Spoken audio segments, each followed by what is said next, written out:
Have you ever sat in silence, trying to understand how she just switched off?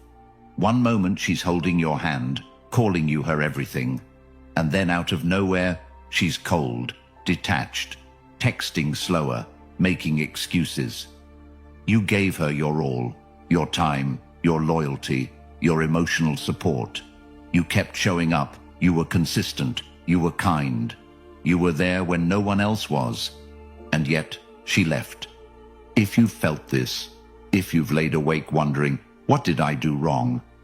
This video is for you. Men everywhere are drowning in emotional confusion because no one told us the truth. Not our teachers, not our parents, not society. And by the time we figure it out, we're broken, bitter, drained, or worse, completely lost. Relationships today are not what you think they are. That love you thought was forever. That loyalty you believed would be returned. That idea of just being a good guy is enough. It's a lie. And the longer you believe it, the deeper you'll sink into resentment and regret. Before we begin unpacking these powerful truths, comment, "I choose strength," in the comments to declare that you're no longer going to walk through life blind. Number 1. Women don't love unconditionally. You thought love would be enough. You truly did.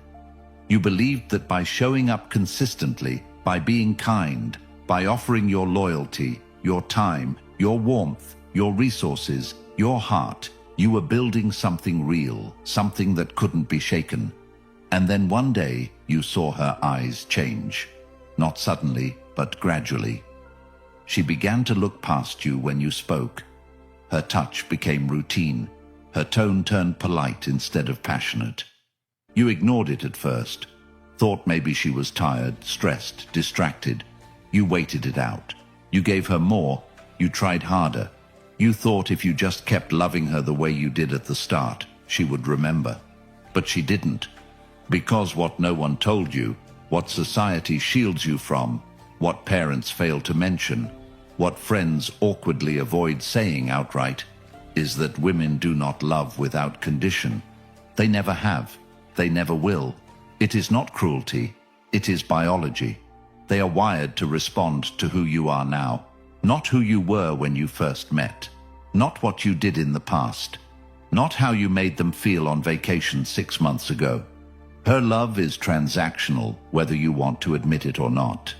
It is based on relevance, presence, perception, status, strength, and consistency of value. Not the emotions you feel when you look at her, not the tears you hold back, not the poems you write, not the promises you make when you're on your knees begging her to see you again.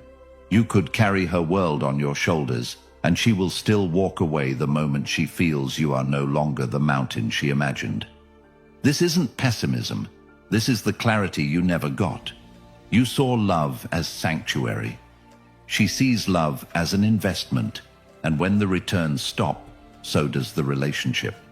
She needs to feel like she is gaining proximity to something powerful, to a man who moves through life with direction. The moment that direction fades, the attraction fades with it. She will always choose momentum over memory. Think about your own story. How many times have you watched a woman adore a man who treated her poorly, yet she chased him like he held the key to her soul? And yet you, the kind one, the available one, the man who made time, who listened, who waited, who stayed, were discarded like the background noise she could no longer hear. You've seen it. You've lived it.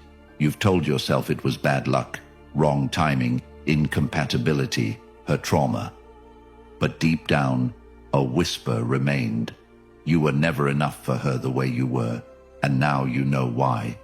Because being enough isn't about love. It's about value. It's about how you make her feel about herself when she's around you.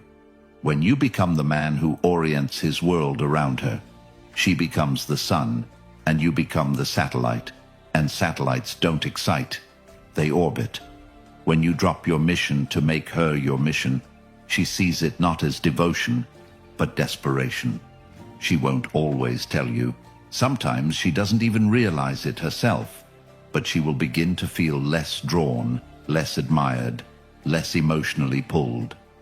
And then she'll start looking elsewhere, maybe not to another man immediately, but to anything that makes her feel the way your ambition used to, your strength used to, your clarity used to.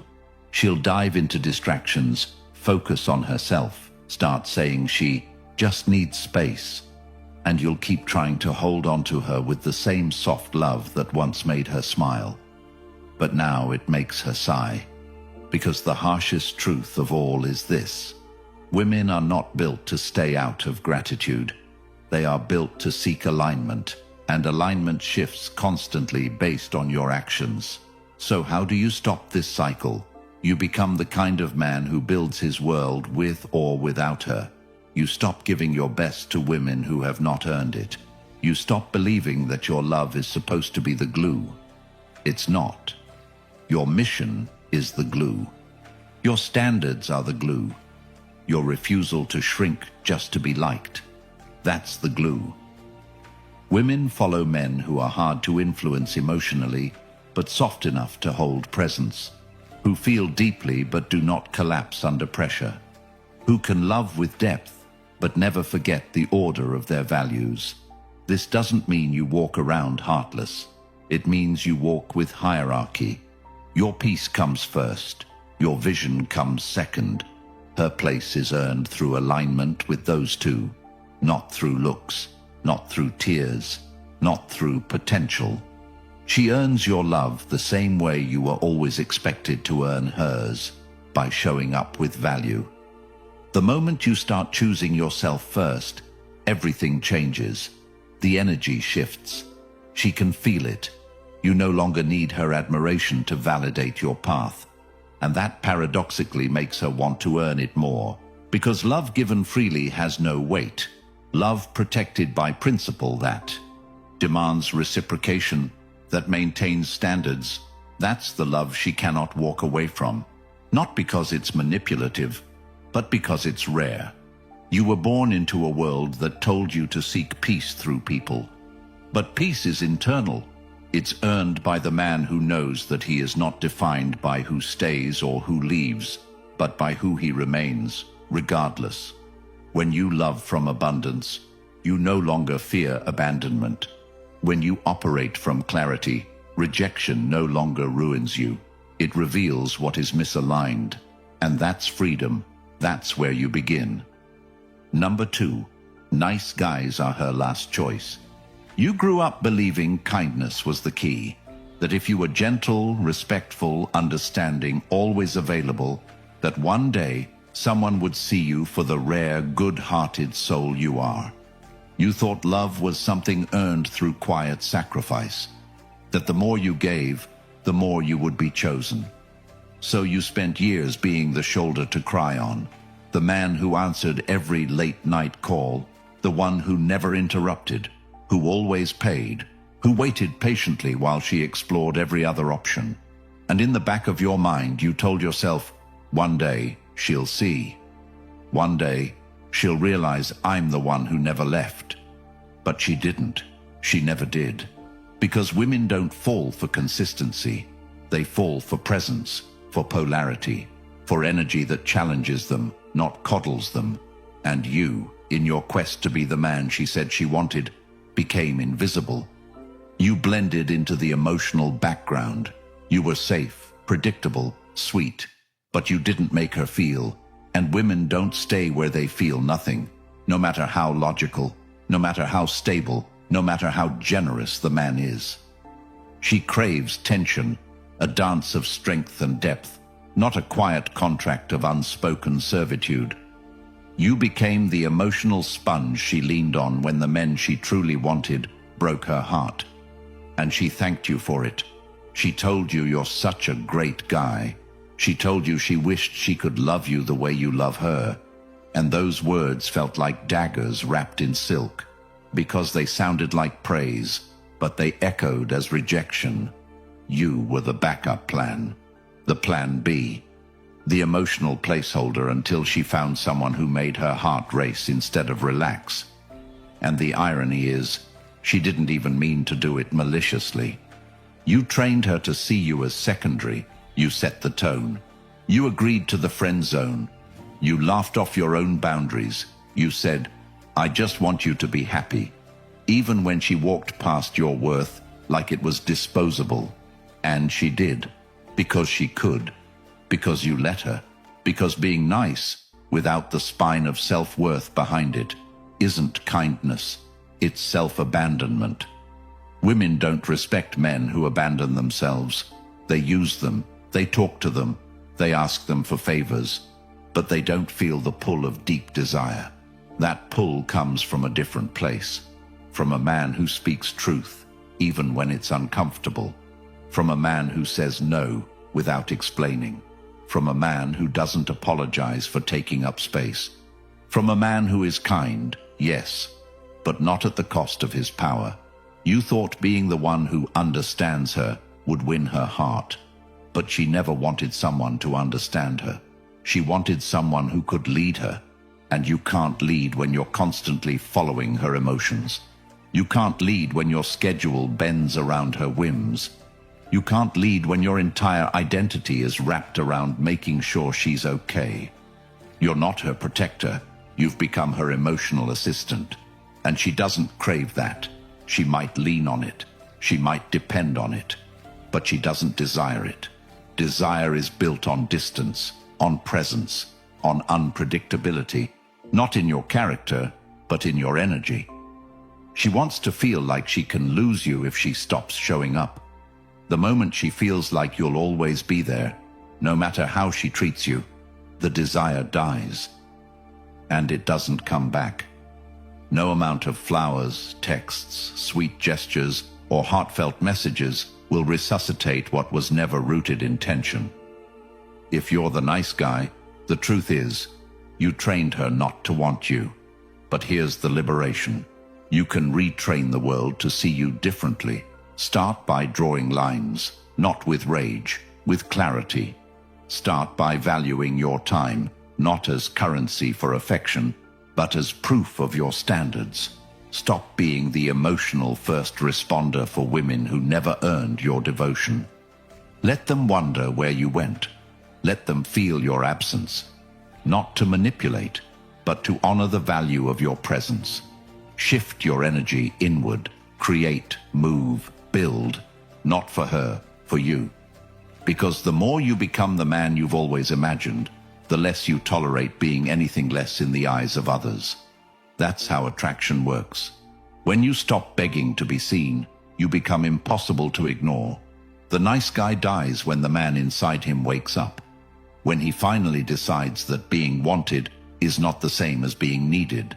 That love isn't a reward for obedience. It's a reflection of alignment. You don't need to become cruel. You need to become clear. Clear on what you bring.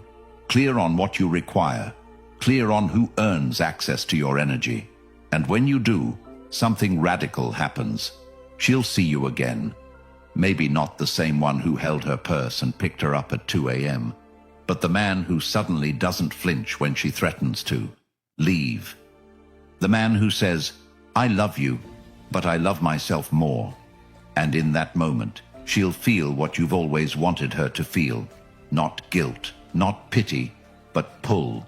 Real, visceral, emotional pull. Not because you became someone else, but because you finally became someone she respects. That's how nice guys stop finishing last. Not by changing their hearts, but by finally protecting them. That's why I created the Stoic relationship blueprint.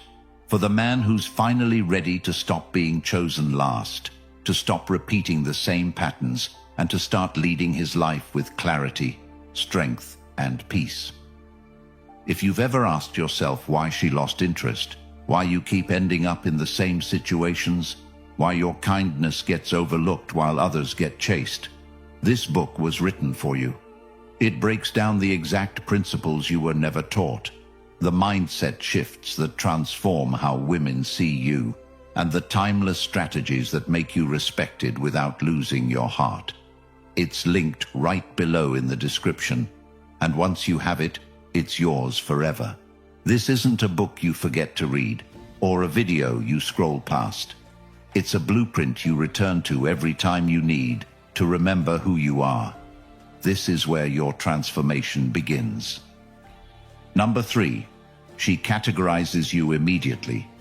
From the very first interaction, long before you've even decided if you like her, she's already sorted you, boxed you, defined you, and in her mind, you're no longer a question, but a certainty, because she's not analyzing your soul, your dreams, or your heart. She's reading signals, clues, micro-expressions, posture, tone, eye contact, how fast you text back, whether you ask her questions or talk about yourself too much, whether you lead or follow, and based on those signals, she decides, is this man the leader, the emotional sponge, the provider, the plaything, the placeholder, or the backup? And the moment she locks you into one of those categories, it is almost impossible to break out, because from that point forward, everything you do only confirms her initial label. If she pegs you as the emotional support guy, every moment of kindness, every time you're available to listen, every moment you comfort her after she runs back from another man, reinforces her belief that you're there to serve, not to lead, not to command her admiration, but to carry her burdens, and you'll convince yourself that being useful is the same as being wanted. But deep down, there's a quiet ache when she calls you sweet, but never seductive, when she thanks you for being understanding, but doesn't light up at the thought of seeing you, because you never set the tone. You waited for hers, and she felt it, and women don't want to lead that dance. They want to feel pulled, drawn, chosen by someone whose energy demands respect without needing to shout. And yet you kept offering more value, thinking that if you just stayed consistent, she would one day change her mind. But what you missed is that you never started as a question in her head. You started as an answer she felt in her gut. And from that moment on, she couldn't unsee you through that lens. And if she placed you in the provider box, your generosity became expected, not appreciated. Your gifts turned into obligations, not surprises, because she never felt the need to earn you, and what's given freely without challenge is rarely treasured. And if she saw you as the entertainer, your humor became the glue, not your presence, not your strength, but your jokes, your stories, your ability to distract her from her life, not to offer her a new one, but to make her forget the one she didn't like. And eventually even that grows old, because the man who only amuses her never gets taken seriously. And the tragedy is, you gave her your full self, but you didn't give her the challenge of earning it. And women don't bond with ease. They bond through pursuit, through elevation, through knowing they've won something valuable. And the moment she feels you're already emotionally sold, you lose that edge. And that edge is what keeps her engaged, because without it, the story is over. The mystery dissolves, the polarity fades, and what's left is a predictable gentleman who waits for cues, who asks for permission, who walks on eggshells to not offend her, and you'll never hear her say it.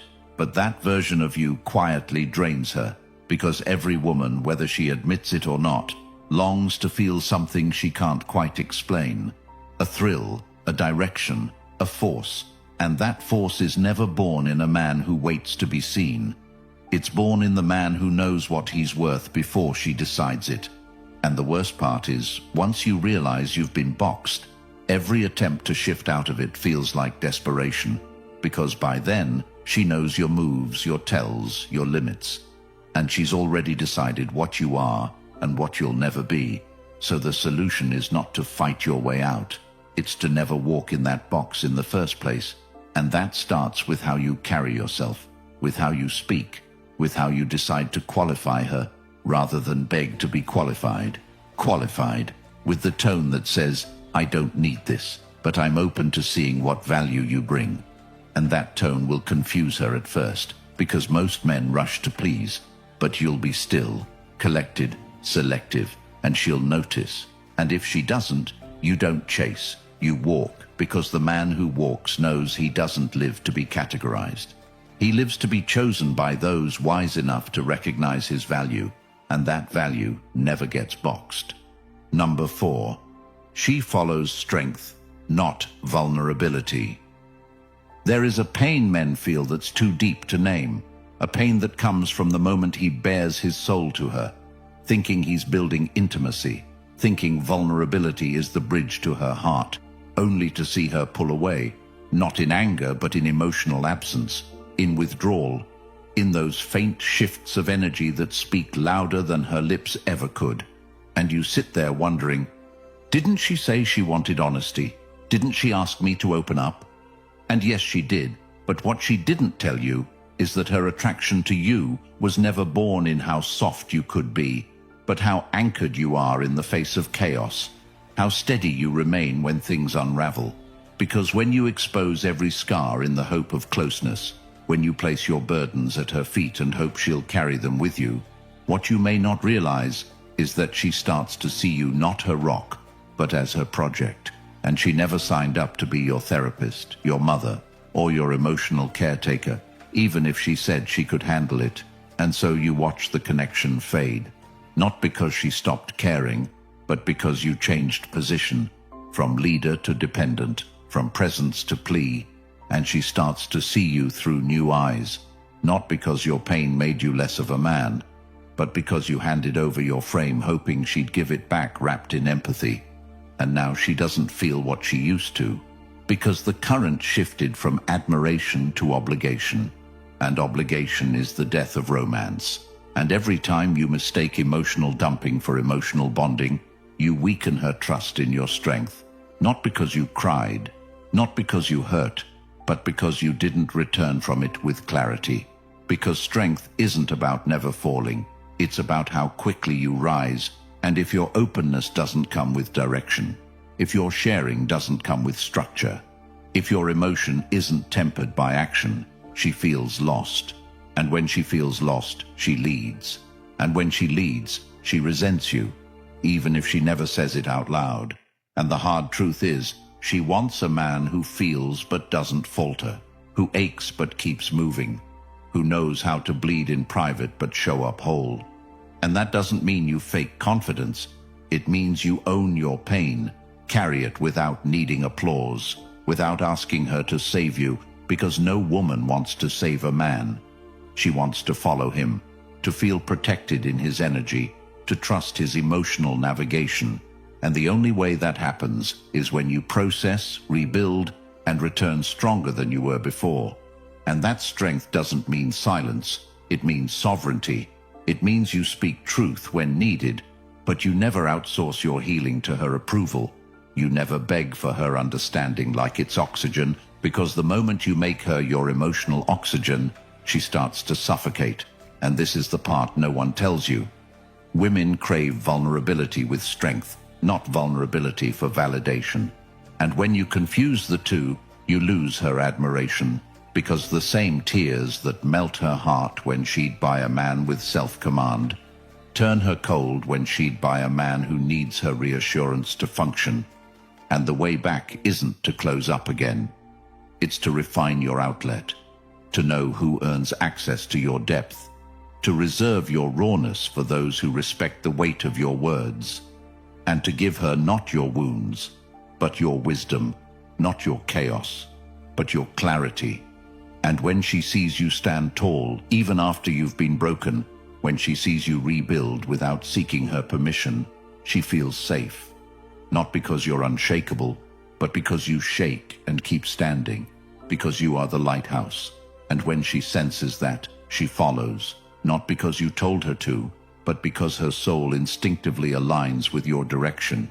And in that space, respect and desire fuse into something unshakable. And you no longer beg to be loved. You become the man she loves to follow. Number 5. Women test you. There's a moment in every man's life where he feels everything was going right. She smiled, leaned in, responded, opened up, and then out of nowhere she shifted, questioned him, poked at his decisions, made a sarcastic comment, accused him of not caring. challenged his authority, pulled back slightly just to see what he would do. And it feels unfair, confusing, emotionally jarring, especially for the man who believes relationships should be calm and rational, who wants things to make sense, who just wants peace and consistency. But what he doesn't yet know is that this is the test, not a game, not a punishment, not even conscious manipulation, but something wired into her core, a pressure she feels to challenge the emotional structure around her, not because she wants to break it, but because she wants to know it won't break on its own. And every word she says, every passive jab, every strange withdrawal, every emotional spike is a probe, a poke, an unconscious question asking you, are you who you say you are when things shift? Are you steady when I lose center? Can you hold frame when I become chaotic? And most men fail not because they're weak, but because they don't understand the nature of the test. They react, they explain, they apologize unnecessarily, they raise their voice to regain control, or they shrink to avoid confrontation. But both paths lead to the same destination: lost respect, because she's not looking for a perfect man. She's looking for one who doesn't flinch when his authority is questioned, who doesn't change his tone just because she's emotional, who doesn't beg for understanding when she becomes irrational. Because when you become emotionally reactive to her volatility, she no longer feels safe. She feels like she has to take the lead. And the moment she leads, the dynamic shifts and her attraction erodes. And it's not always loud.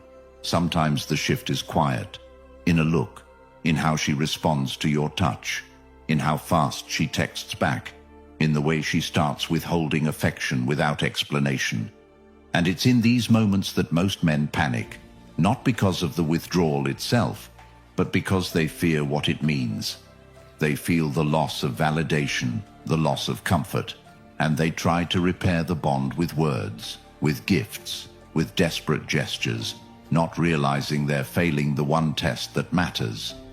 Can you stay composed when the relationship tilts? Can you keep your center when she spins off hers?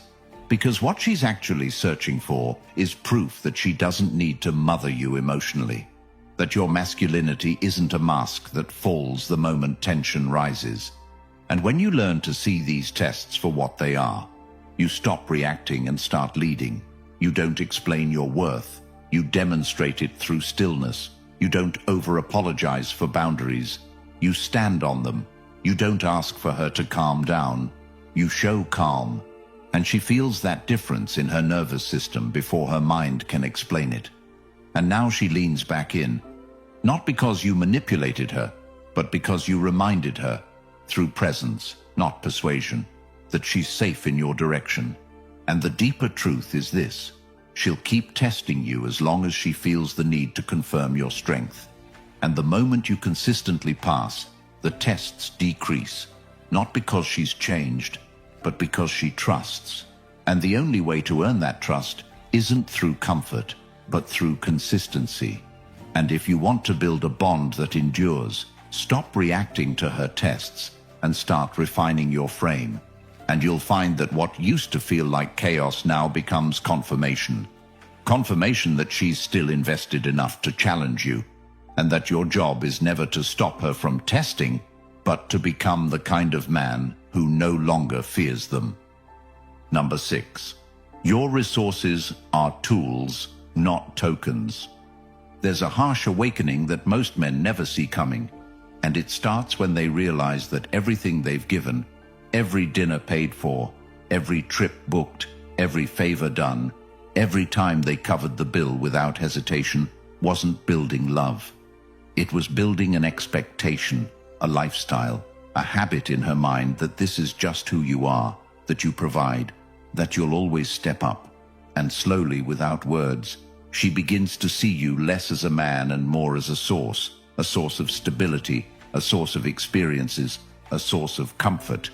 And it doesn't happen all at once, but over time, her gratitude turns into indifference, her appreciation into entitlement, and you find yourself doing more, giving more, hoping she'll smile the way she used to, but she doesn't. And it's not because she's heartless, it's because you trained her to see your giving not as value, but as currency to be expected. And now, when you pause or hesitate, she gets upset. Not because you owe her, but because that's the dynamic you established. And now you feel stuck, resentful, unappreciated. Because deep down, you know she wouldn't be this loyal if the money stopped, if the favors dried up, if the lifestyle you gave her suddenly reset. And you lie to yourself saying she loves you for you, but you feel the truth in the way she lights up more at gifts than at your presence, in the way she says thank you but avoids intimacy, in the way she talks about your success more than your soul. And this is where men collapse, not because they're broke, but because they realize their wealth never made them wanted. It made them useful, and usefulness without emotional leverage is not love. It's logistics, it's economics, it's a transaction. And the longer you stay in this cycle, the more you erode your worth in her eyes, because she doesn't fall in love with your resources. She falls in love with how those resources are tied to your identity, your vision, your values. And when you give without boundaries, you communicate that her affection is more important than your self-respect. And that imbalance slowly poisons the bond, because deep attraction isn't built on what you provide, but on who you become when you do it with purpose, and when you reclaim that purpose, when you use your resources as tools, not to win her over, but to amplify experiences that are already rooted in genuine connection. You shift the dynamic from dependency to respect. And that respect is the only real path to sustained intimacy, because once she senses you value your energy more than her approval, she starts treating your giving as a privilege, not a right. And now she leans in, not because of what you offer, but because of how rare it is to find a man who offers with intention, not desperation. Number 7. Her actions are her real words. There comes a point in every man's story where he clings to what she said more than what she did, where her sweet nothings echo louder than her cold distance, where the memory of her words, "I love you, I'll never leave, you're my everything," hold him hostage while her actions erode every piece of his soul. And he tells himself she's just busy, she's stressed, she's figuring things out. But deep down, he knows, because her body language shifted, her texts got shorter, her kisses became colder, her presence turned into obligation. And still he hopes, because to accept that she's left emotionally is to admit that everything he believed about love was built on illusion. But the truth is brutal. Words mean nothing if they're not backed by effort, and women speak with energy long before they open their mouths. And when you stop watching her lips and start watching her behavior, you'll see the truth you've been avoiding. She checks out in phases, first in curiosity, then in engagement, then in loyalty, and the final phase is contempt. And by the time you notice, she's already left you in her mind, and nothing you do, no grand gesture, no emotional confession, no act of desperation will bring her back. Because you waited too long, you ignored the signs, you let your emotions blind your perception. And now the cost isn't just her presence, it's your self-worth, because you gave more trying to repair what wasn't yours to fix. And this is the moment where most men break, not because they were wrong to love her, but because they believed love was enough to change a dynamic that had already died. But when you start honoring actions over promises, when you stop tolerating inconsistency just because you're afraid to be alone, you step into a new version of yourself, one who doesn't chase words but values patterns, who doesn't believe potential but requires demonstration. And in doing so, you raise your standard not just for women, but for yourself. Because the man who ignores reality to preserve fantasy always pays in time, in pain, and in dignity, and you've paid enough. It's time to collect what's yours, your power, your clarity, your freedom, and the first step is the hardest. Stop listening to what she says, and start responding to what she shows. You've just heard the truth most men will never be brave enough to face. Truth that could have saved years of confusion, heartbreak, and quiet resentment. Now it's your turn to choose. Keep living on autopilot, hoping she'll finally see your worth, or take back control and become the man who never has to beg to be loved. The Stoic relationship blueprint is more than a book. It's your weapon, your wake-up call, your manual to stop being ignored, walked over, or used for what you give instead of who you are. It's linked in the description, and once you own it, it's yours for life. Comment, "I choose power," if this hit you deep. Like the video, subscribe, and help wake up another man before he loses more years to illusions.